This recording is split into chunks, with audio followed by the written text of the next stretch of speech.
Les émeutes de la faim se multiplient à travers le monde. Un mouvement qui fait tache d'huile dans d'autres pays du globe, eux aussi touchés par la hausse des prix alimentaires. Ils ont faim et n'ont plus rien à manger, alors depuis une semaine, ils attaquent les magasins, pillent les entrepôts. La famine dans plusieurs pays de la planète provoque de véritables révoltes. Les émeutes de la faim se généralisent. Il est l'heure d'être solidaire, de solides frères, black, blanc, beurre, unis sous une même bannière. À la famine, faire la guerre, agir contre la faim pour ne plus jamais voir aux 20h des gosses mourir dans le désert. Personne ne bouge tant que nos assiettes sont bien remplies. On préfère claquer de la thune dans un plasma ou un ampli, c'est grave. Quand je pense que de l'autre côté de la mer, la situation se dégrade. Des familles vides pour rester en vie, regarde ce que nous sommes devenus, la honte de notre espèce. Plutôt qu'aider ce qui souffre, on préfère explorer l'espace, gâcher des millions de dollars et d'euros à payer des stars. J'emmerde ces connards qu'ils crèvent tous avec leurs strass. Moi je dis la vérité, de quelle planète nos gosses vont hériter? Pauvres héritiers d'une misère qu'ils n'ont pas méritée. La réalité, c'est qu'on est tous coupables, tous meurtriers. On se bouge juste les oreilles pour ne pas entendre l'Afrique crier. C'est grillé, mais je continue quand même de prier, de rapper pour tous ceux que le bonheur a oublié. Y'a haine, simple témoin de tout ce merdier. Si on ne fait rien, les comptes seront lourds le jour du jugement dernier. Chaque jour des gosses meurent de ne pas assez manger. Frères et sœurs, il est l'heure de tout changer.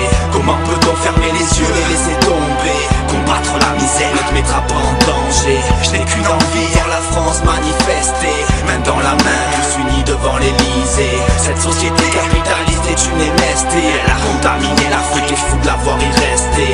Des familles meurent, il serait temps de réagir.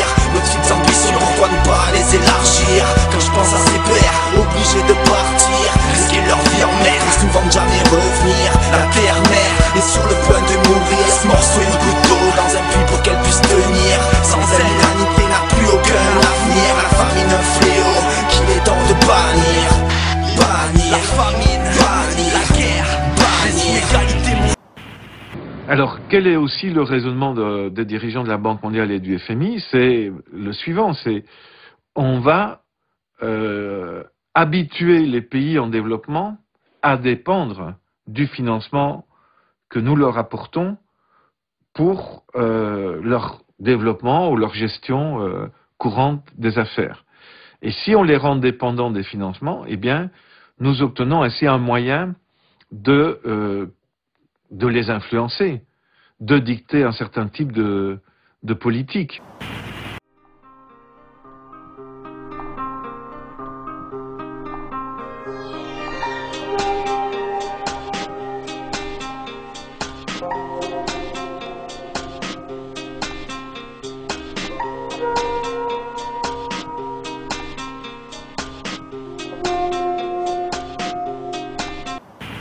On a demandé au Ghana d'orienter sa production sur deux matières premières d'exportation, l'or et le cacao, et de laisser tomber le reste.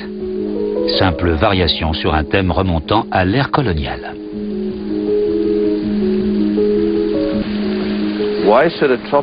Pourquoi un pays tropical, semi-tropical ou semi-aride devrait-il cultiver du riz? Et pourquoi pas? Je doute vraiment que le Ghana devienne autosuffisant. Pourquoi viser cela?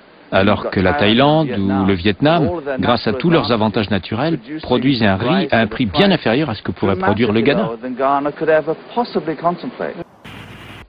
Le Ghana dépense maintenant 100 millions de dollars par an pour importer du riz de pays comme les États-Unis. La suppression des subventions à l'agriculture locale s'est donc accompagnée de la suppression des barrières douanières. Cette économie de marché dans sa forme la plus pure est une sorte de darwinisme économique. La sélection naturelle passe par la survie du plus fort.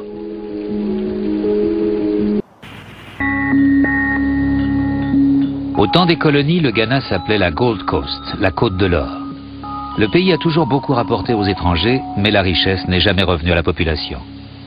Quand le Ghana accède à l'indépendance en 1957, les principales industries comme l'or sont nationalisées. Mais au début des années 80, l'économie s'effondre, la corruption a tout gangréné. Le FMI et la Banque mondiale proposent alors leur programme d'ajustement structurel. Leur message est simple. Il faut se tourner vers l'exportation et faire revenir les sociétés étrangères pour gérer les affaires. C'est alors que les assassins financiers reviennent et leur disent « Écoutez, nous savons que vous ne pouvez pas payer vos dettes. Donnez-nous de l'argent, vendez votre pétrole à nos compagnies à un prix dérisoire, ou votez pour nous aux prochaines sessions des Nations Unies, ou alors autorisez-nous à construire une base militaire sur votre sol. » Ce genre de choses. À la violence de la dette vient s'ajouter le bradage de nos biens publics, de nos services publics, de nos services sociaux de base, la privatisation. Après avoir privatisé la santé, alors que entre juin et septembre 2005, 42 000 personnes sont mortes du choléra, cette maladie du Moyen-Âge qu'on croyait à jamais éradiquer de nos villes et de nos campagnes.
Derselbe World Food Report der FAO, der sagt, dass die Weltlandwirtschaft, so wie sie heute ist, ohne Problem 12 Milliarden Menschen ernähren könnte. Das heißt, ein Kind, das am Hunger stirbt heute, wird ermordet.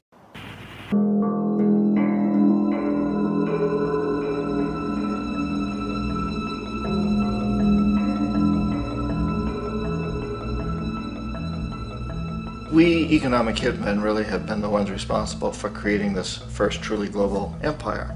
And we work many different ways.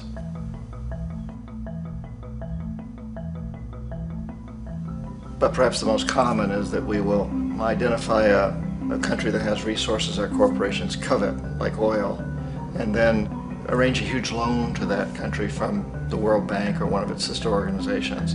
But the money never actually goes to the country. Instead, it goes to our big corporations to build infrastructure projects in that country, power plants, industrial parks, ports, things that benefit a few rich people in that country, in addition to our corporations, but really don't help the majority of the people at all. However, those people, the whole country is left holding a huge debt.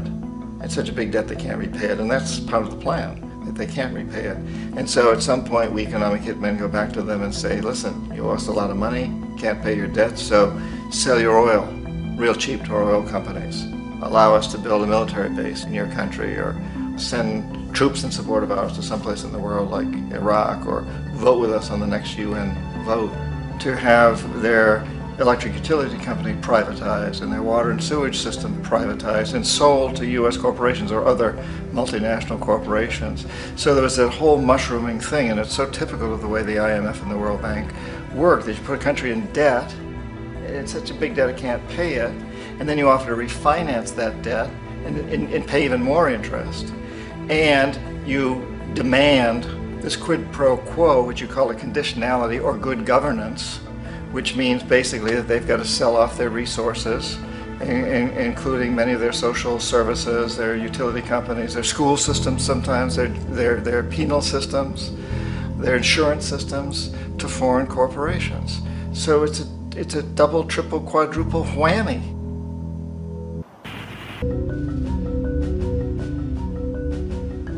When Arbenz became president of Guatemala, the country was very much under the thumbs of United Fruit Company, the big international corporations. And Arbenz ran on this ticket that says, you know, we want to get the land back to the people. And once he took power, he was implementing policies that would that would do exactly that, give the land rights back to the people. United Fruit didn't like that very much. And so they hired a public relations firm, launched a huge campaign in the United States to convince the United States people, the citizens of the United States, and the press of the United States, and the Congress of the United States, that Arbenz was a Soviet puppet, and that if we allowed him to stay in power, the Soviets would have a foothold in this hemisphere. And that at that point in time was a huge fear on everybody's mind, the Red Terror, the Communist terror. And so, to make a long story short, out of this public relations campaign came a commitment on the part of the CIA and the military to take this man out. And in fact, we did. We sent in planes, we sent in soldiers, we sent in jackals, we sent everything in to take him out, and did take him out. And as soon as he was removed from office, the new guy that took over after him basically reinstated everything to the big international corporations, including United Fruit.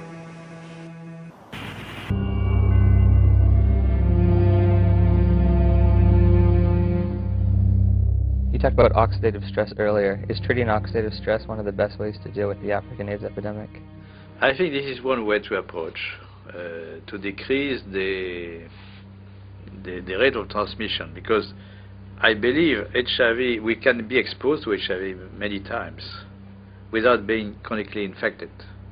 Our immune system could get rid of the virus within a few weeks if you have a good immune system. And this is the problem also of African people. Their nutrition is not very equilibrated. They are in oxidative stress, even they are not infected with HIV. So their immune system doesn't work well already. So it's prone, it can, allow HIV to get in and persist. So there are many ways which are not the vaccine, the magic name, the vaccine. Many ways to decrease the transmission just by simple measures of nutrition, giving antioxidants, proper antioxidants, hygiene measures, fighting the other infections. So they are not spectacular, but they could, decrease very well the epidemic to the level they are in Occidental countries, Western countries. If you have a good immune system, then your body can naturally get rid of HIV. Yes. Oh, interesting. ¿Hasta cuándo, nos preguntamos desde Venezuela, señor presidente, señoras, señores? ¿Hasta cuándo vamos a permitir tales injusticias y desigualdades? ¿Hasta cuándo vamos a tolerar el actual orden económico internacional y los mecanismos de mercado vigentes? ¿Hasta cuándo vamos a permitir que grandes epidemias como el VIH-Sida arrasen con poblaciones enteras? ¿Hasta cuándo vamos a permitir que los hambrientos no puedan alimentarse, ni alimentar a sus propios hijos? ¿Hasta cuándo vamos a permitir que sigan muriendo millones de niños por enfermedades curables?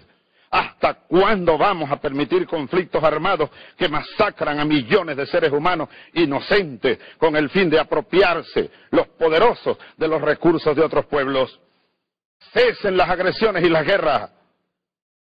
Pedimos los pueblos del mundo, a los imperios, a los que pretenden seguir dominando el mundo y explotándonos. No más bases militares imperiales, ni golpes de Estado. Construyamos un orden económico y social más justo y equitativo. Erradiquemos la pobreza. Finalmente, señor presidente, ya para terminar. Oigamos a Fidel Castro cuando dijo: una especie está en peligro de extinción, el hombre. Oigamos a Rosa Luxemburgo cuando dijo: socialismo o barbarie. Oigamos a Cristo, el Redentor, cuando dijo: bienaventurados los pobres, porque de ellos será el reino de los cielos. Señor presidente, señoras y señores, seamos capaces de hacer de esta tierra no la tumba de la humanidad. Hagamos de esta tierra un cielo de vida, de paz, y de paz, de hermandad, para toda la humanidad, para la especie humana. Señor presidente, señoras y señores, muchísimas gracias y buen provecho.